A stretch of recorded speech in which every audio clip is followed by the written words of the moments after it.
Good Friday morning. It's WKRK. I sound very hollow for some reason. What's going on here? 1, 2, 3, 1, 2. Do I sound hollow to you? No, I sound better now. Better, yeah. I don't know what that was all about. If you stick with me, I'll teach you how to do radio one of these days. One of these days, I'm going to figure it out. Yeah. How is the sheriff today? Doing well. Everybody's doing good. All right, for our first-time listeners, this is Sheriff Derek Palmer of the Cherokee County Sheriff's Office. I know we have a lot of people coming in the area from different states.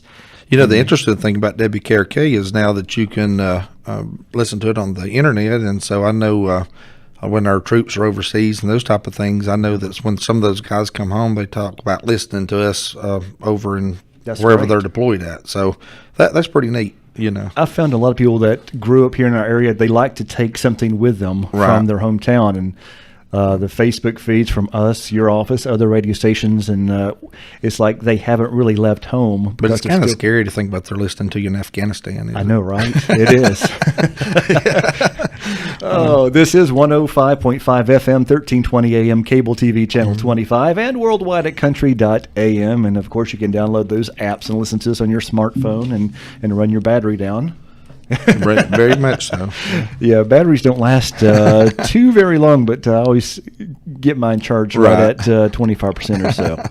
All right, what's going on in the sheriff's office today? I know it's been a pretty active week. Well, before we start, we've got to be sure, if we don't do anything else, we've got to wish the mothers out there a happy Mother's Day coming up Sunday. And oh yes, we all owe our lives to our mothers. Literally, I think you and I both have mothers we can be so proud of. I think so. Very loving mothers, and we're very appreciative of them. If it wasn't for mothers, we wouldn't be here, right? That's right. That's right. But we want to wish everybody a happy Mother's Day. And, you know, sometimes I neglect to do that. Most of the time I neglect to do this because I don't think about it.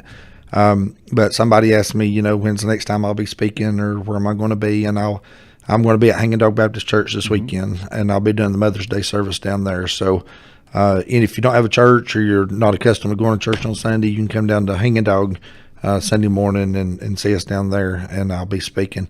But if you're in the Andrews Inn, my normal church is Valleytown Baptist, is where I go to church in Andrews. So if you don't have a church up that way, visit Valleytown Sunday morning. So we just want to put that out there to everybody.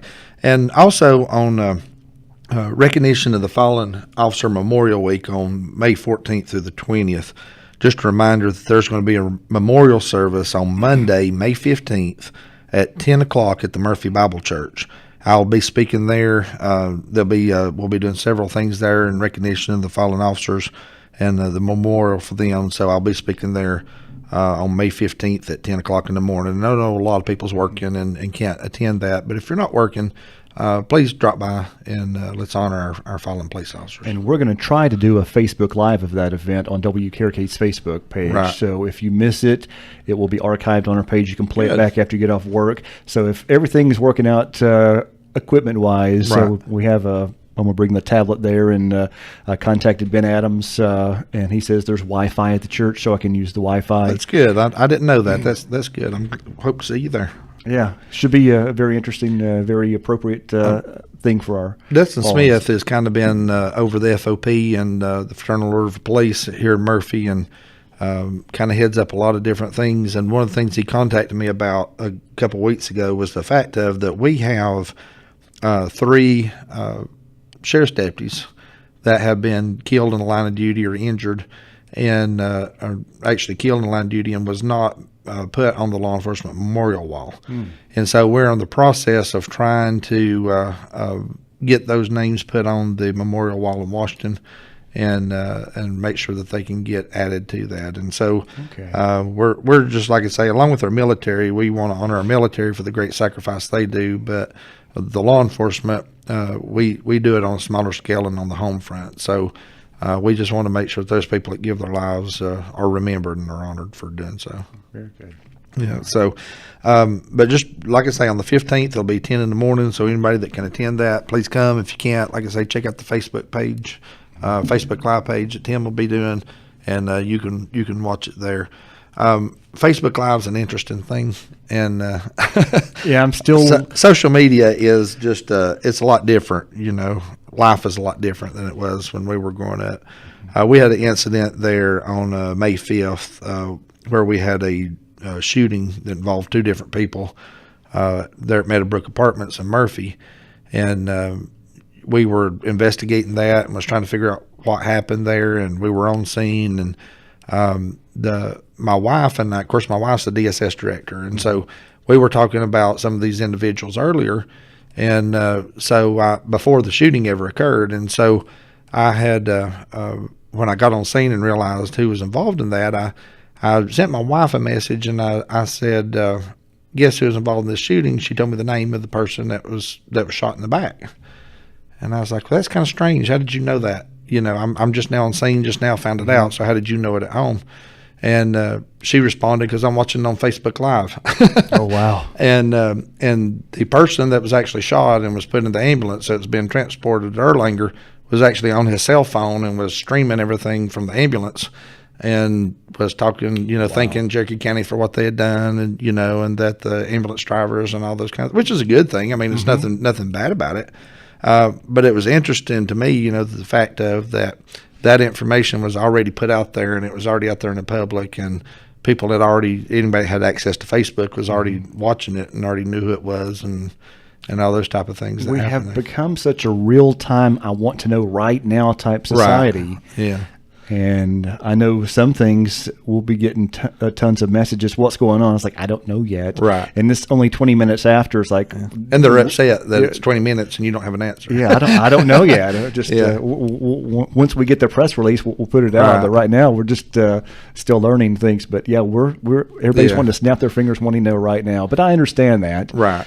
And not faulting that. Well, we've talked about that before, and one of the issues, especially law enforcement issues, is the fact of that for a society of instant information, sometimes that information may not be correct information. Sometimes you may get things out there, and there's such a rush of getting that information out there. Mm-hmm. And it's not just on social media. I mean, we see this on our national news front. We see this with television companies competing to be the first to get the news out there. And so they're in such a rush to get it put out that sources are not verified, statements are not checked, and all those kind of things.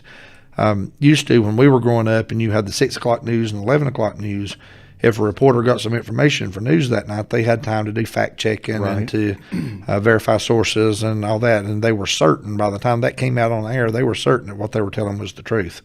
And now it's not so much about being certain it's the truth. It's just getting the information out before anybody else does. Even with the situation with Eric Robert Rudolph, before, someone else was named as a suspect and the media had released all the information for that one man whose life was changed that night. Yeah. And then they released the name of Rudolph, and apparently he saw it on the news and was gone before they got to his place. Yeah. So sometimes it's not good to release things too quickly. Right.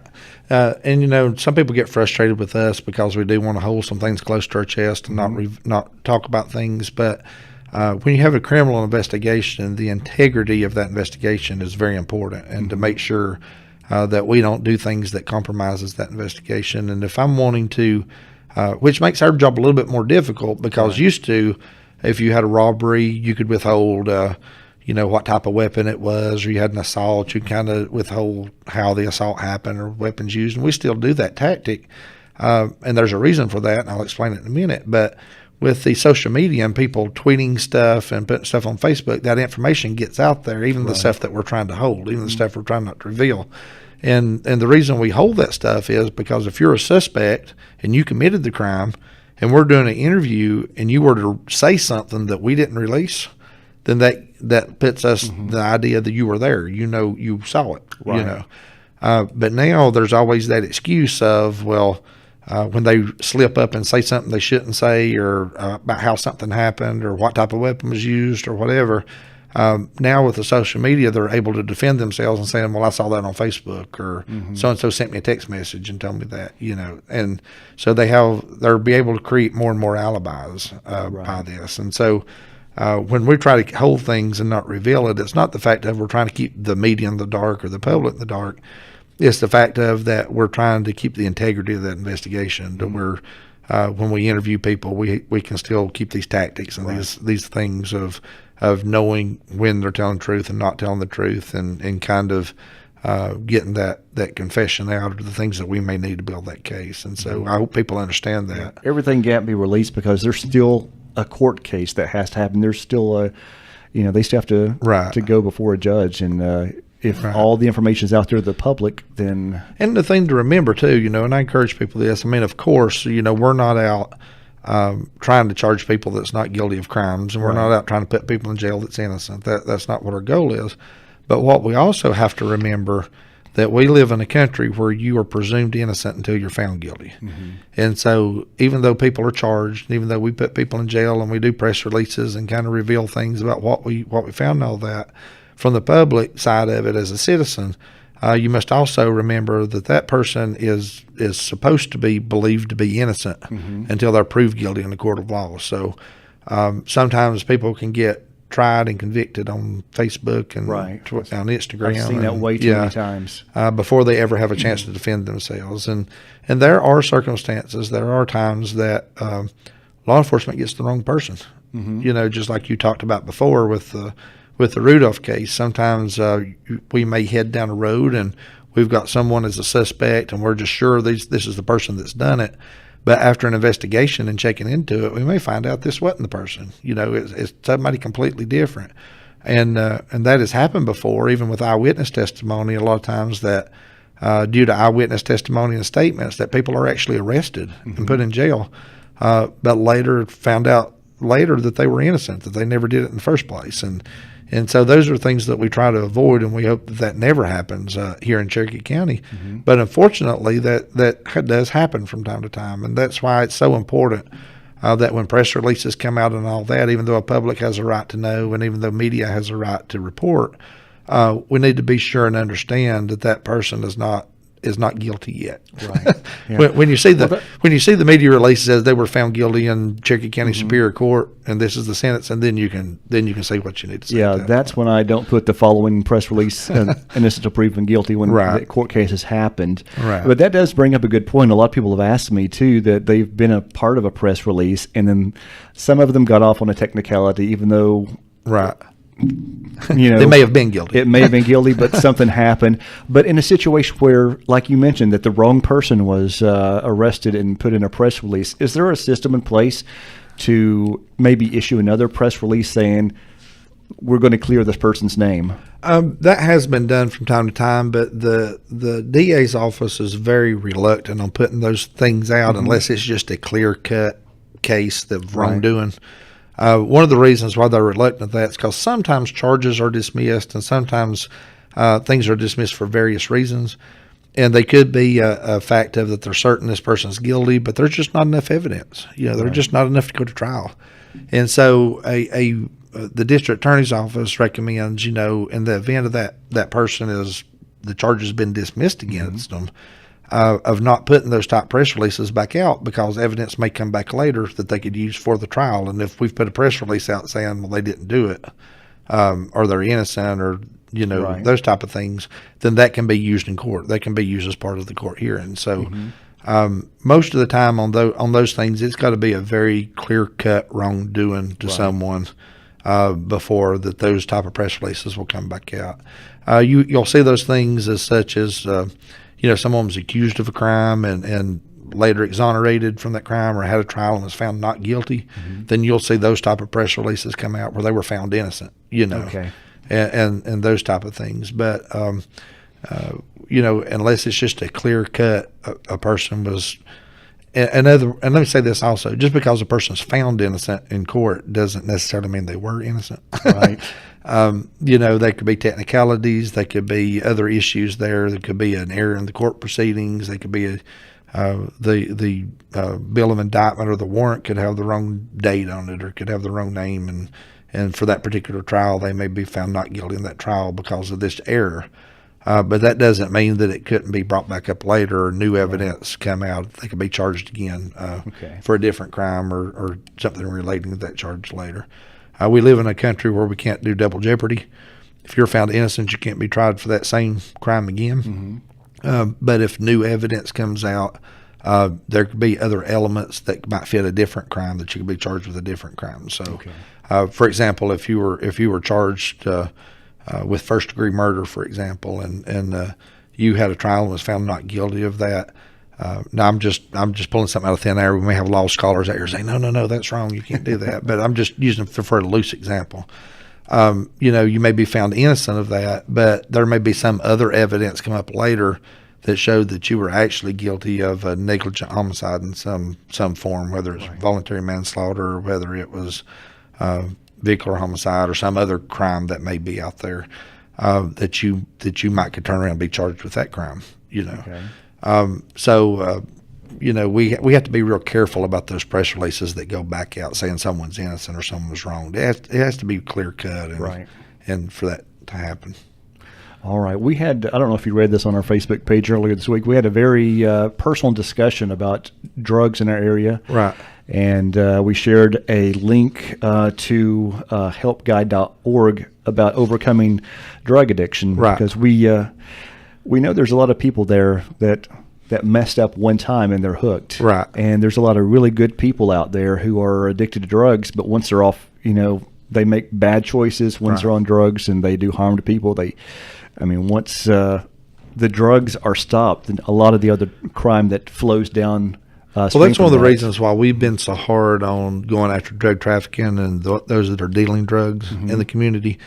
I made this statement yesterday. We had budget hearings yesterday in front of the commission board, and so we were arguing our budget cases and this whole thing about manpower and officers needed and the drug issues and all these kind of things were coming up in this budget hearing.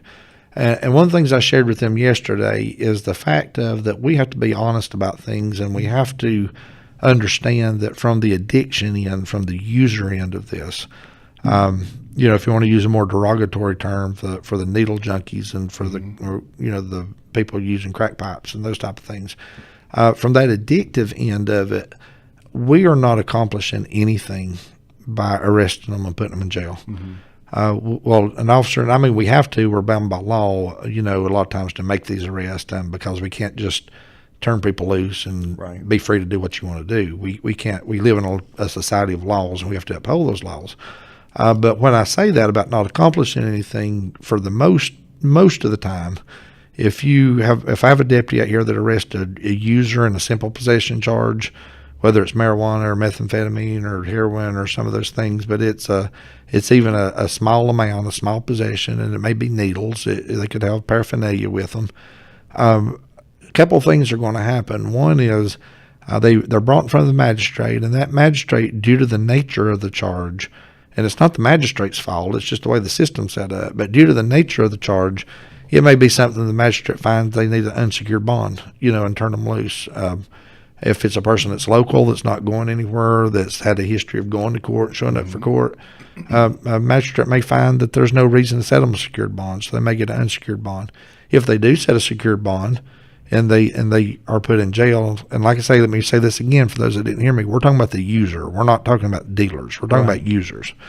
And so if that person is put in jail and they go to court and they have their court hearing, more than likely, if that's the only charge, if it's a possession charge and a paraphernalia charge, more than likely that court system is going to either dismiss that charge or reduce that charge, or if they're found guilty, it's going to be a probationary type fine. It's not going to be anything they're going to spend time in jail or go to prison for or anything like that. So when I say we're not accomplishing anything, we're just continuing this cycle of people using us, arresting, putting back on the street, using again, us arresting again, and it's just this never-ending cycle. So one of the things that I'm trying to put together and develop, and I've talked about this for about a year now.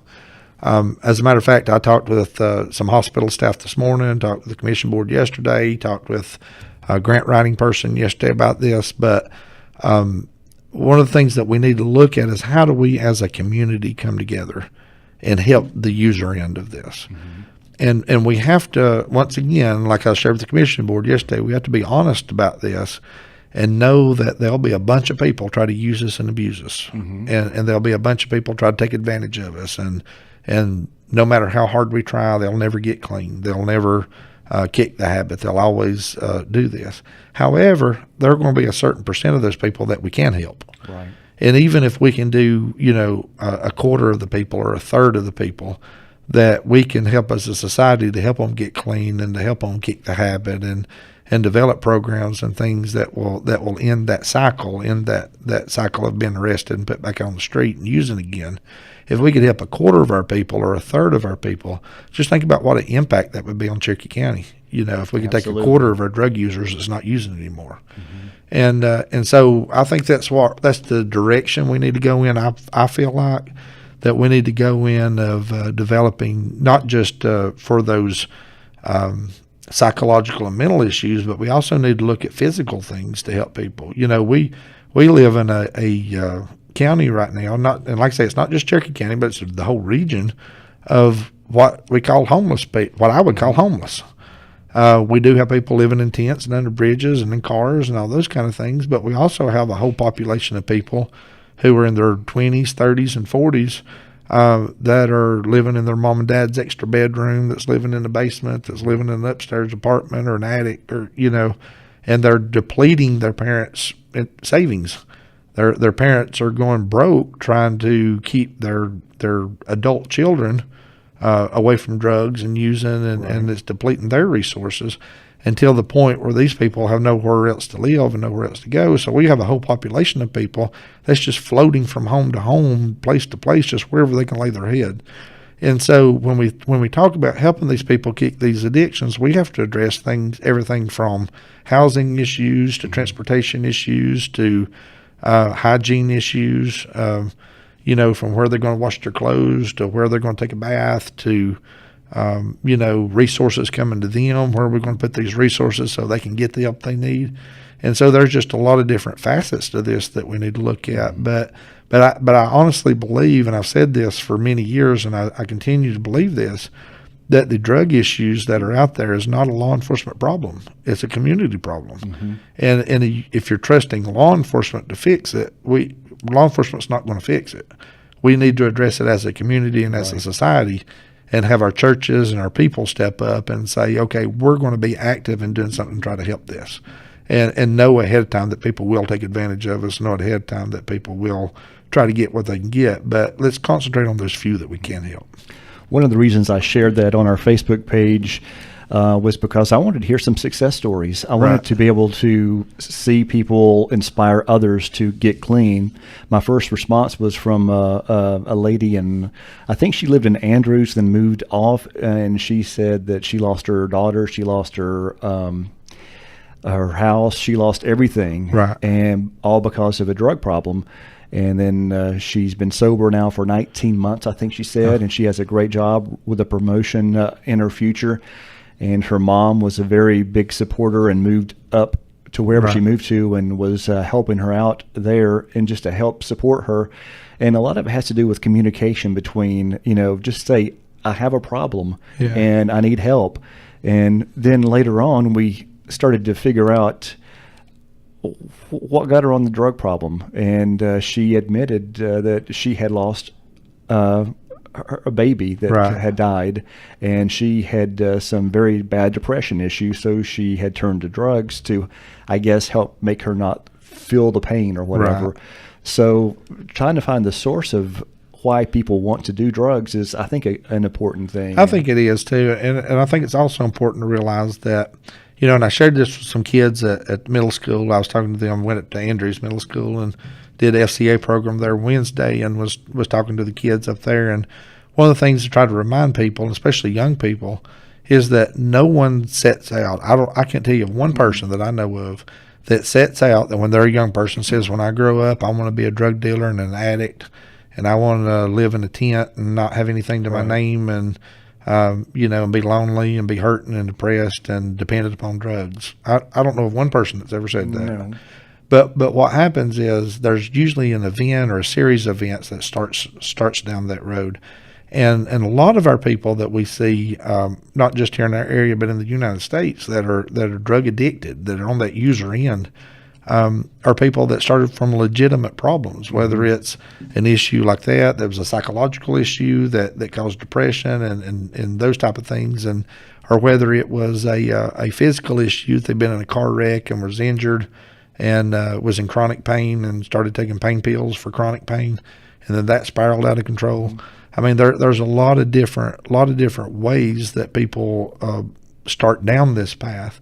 But I think what's important is that we do education and recognition of where the start of that path is. And yes, we need to try to help those people that's well down the road and well down in that path. But if we can kind of stop it before they ever get to that place and start down that path and get that education, I think that's an important component also to this. Oh, yes. I've shared this with people many times, and I want to be clear about this. I've never been a drug user. I've never been a drug addict or anything like that. But I will tell you that from pain medication, pain pills, on some injuries I've had and kidney stones and some different things, I recognized the fact early on that I like the way it makes me feel. You know, when you're hurting and you're in pain and you can take a pill and you feel better, you know, that can be addictive if you don't recognize that. And so even in my life, I've never had a problem, never been addicted to anything, never had a craving for anything like that. But I've seen enough of it out into the world to where I'm very careful about that, and I'm very careful about taking pain medication. And I don't drink, I don't fool with any of those kind of things because I've seen what it's done to other people. Right. And so I think as a society, we need to recognize where the start of that road is, and try to never ever go down that road to start with in the first place. And if we can accomplish that, then we've beat it. You know, at that point. We had some parents that gave some very personal situations on that post. One was a mother of an Army veteran who had PTSD. We talked to her, and she let me know that one of the press releases we share had a negative influence on her son, and which it was good to be able to just talk to her and find out what's going on with her. And I'm hoping the arrest, when that happened, somehow he's in I think a year-long program now, so his life is turning around now. We're starting to see more of that. I'm glad to see that he's doing well now. We are starting to see more of the after the arrest events of going into programs and getting clean and those type of things. And you know, I always encourage people. They say, well, how this is going to affect the court case, how it's going to happen to his charges and all those kind of things. And my response always is, it never hurts, you know, to go to court and say, I went through a rehab program and I've been sober and clean for 10 months or whatever it may be. You know, that can only be a positive. It can only be a good thing. So let's not concentrate on what the outcome of the charges are going to be right now. Let's concentrate on getting you clean and sober. The big picture. The big picture. And then once we're clean and sober and we can go into court and talk about that, then we can address those other issues with the judge, you know. Yeah. She inspired me because, first of all, I didn't know much about PTSD. So when she was telling me about that, I did some research to learn more about what that is. So that's inspiring. And plus, she's starting a support group for other parents who are parents and people that want to know more about drug addiction. So she was an inspiration to me. Well, real quickly, I want to say this also about PTSD so people understand this. And when you talk about PTSD, you think primarily of military, you know, people come back from war and those type of things. But I'm by no means an expert on this, but I've done quite a bit of research myself on it, just on work situations and family situations and those type of things, just kind of researching it. And it was very interesting to me because I didn't know this, is that people can suffer from PTSD not because of one traumatic event, but it could just be a series of little things that happen in your life, you know. Okay. And so, you know, if you're a person out there that maybe went through a divorce and maybe had lost a child and lost your job and a lot of these different things, there could be a form of PTSD that you could be suffering through with that and not even realize it, because of a series of traumatic events that went through in your life. You may never been in the military. You may never been a police officer, and you may never have had any one big shocking thing that altered your life forever. But it could be a lot of things that's just built up over the years. It could be childhood trauma. It could be a lot of different things that may be just now manifesting itself. So, you know, for years and years, there was a negative context to PTSD, you know, and when you heard those letters being said and the post-traumatic words being said, people automatically thought of somebody that was uncontrollable, that was not able to control themselves, that was just out of their mind, and it's a danger and all those kind of things. But we need to understand that that's not always true when it comes to PTSD. And I promise you, we probably have police officers, we probably have fire and EMS, and probably have a lot of people out there that suffers from forms of PTSD that don't even realize it. They don't even know that they have it. So anything that we can do to help those people, help those victims that's going through these things, help these drug addictive people from the user end especially. If we can get them help, if we can get them counseling, if we can get them through a program, then we're more than willing to do that. We want to do what we can to help them. Very good. I do want to read this. Since we're talking about drug addictions, there are some meetings. I'll just read this whole promotional message here. It's called Drugs Uncovered, Parents and Adults Need to Know. Parents, guardians, educators, and counselors are invited to a free workshop on drug and alcohol abuse and ways to equip young people with the skills to make healthy choices. This program is for adults only. Child care will be provided. The workshop, Drugs Uncovered, What Parents and Adults Need to Know, will be held on Tuesday, May 16th, this upcoming Tuesday, from 6 until 8 p.m. at the First Baptist Church in Murphy. And then if you missed the one on Tuesday at Murphy First Baptist from 6 to 8, it will be held Wednesday in Andrews. That's Wednesday, May 17th at the Andrews First United Methodist Church. Now, this program is sponsored by the Coalition for a Safe and Drug-Free Cherokee County, First Baptist Church of Murphy, Andrews First Baptist Church of Andrews, and the Poe Center. And the Poe Center's Drug Uncovered explores the teenage drug, alcohol, and tobacco culture today. It's a 2-hour workshop, combines a lecture-style format with an interactive traveling exhibit.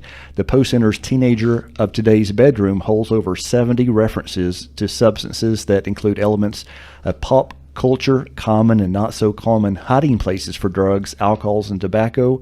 Participants will learn about trends in substance abuse and ways to communicate effectively with children and teens about these issues.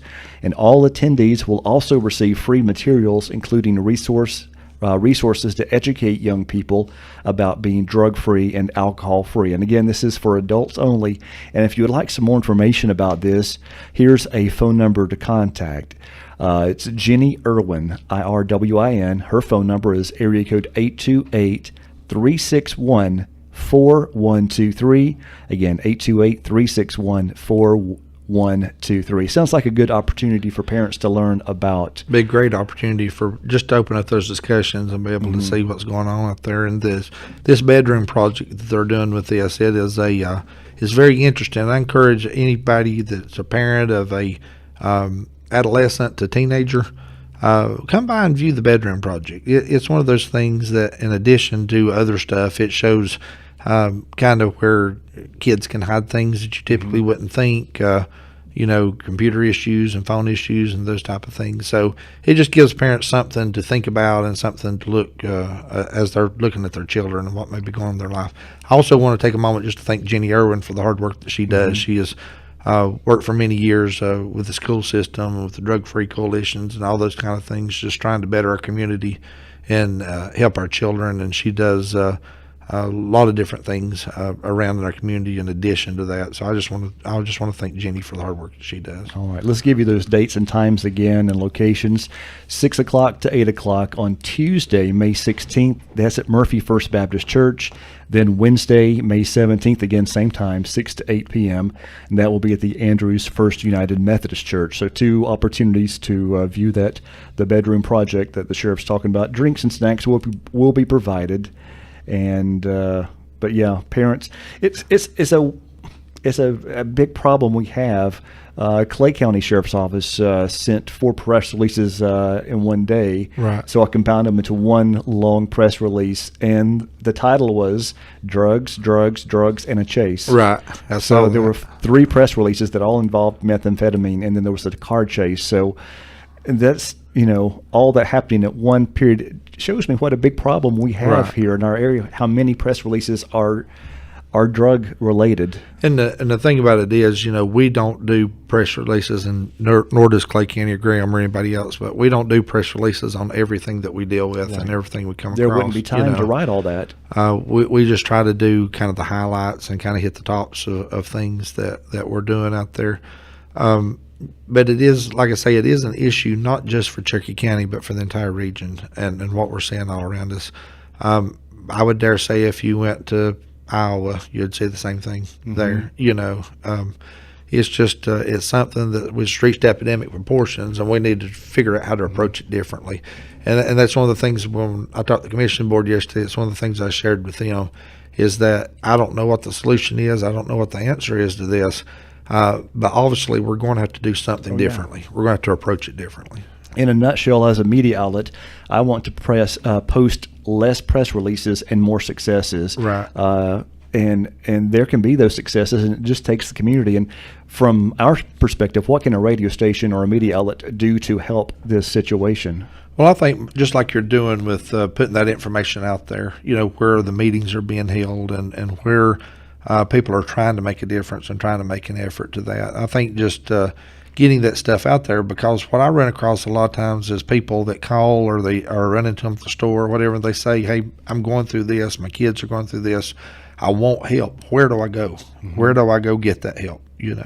So I think as far as a media outlet, the more we can put that information out there, here's where help's available, and this is what you can do to get help, I think is very important. And another touching thing on that same post that we put this on this week was we had several people that they said things like, well, I'm not a trained drug counselor, but I want to help. How, as a citizen, can I help? We had several people wanting to volunteer just to help the community. Well, I tell you this, not to say we don't need them, because we do need trained drug counselors. But one of the issues is if you've been through an addiction, if you have beat that addiction, and you may still be working on that addiction, but you're in a good place and you're not using drugs and you're in a good place in your life, it's important for you to come back to try to help somebody else. Because one of the things that we see a lot, even from law enforcement end or even from the counseling end, is that person that's going through it, you don't know what they're going through. You've not felt it. Right. You've not been there.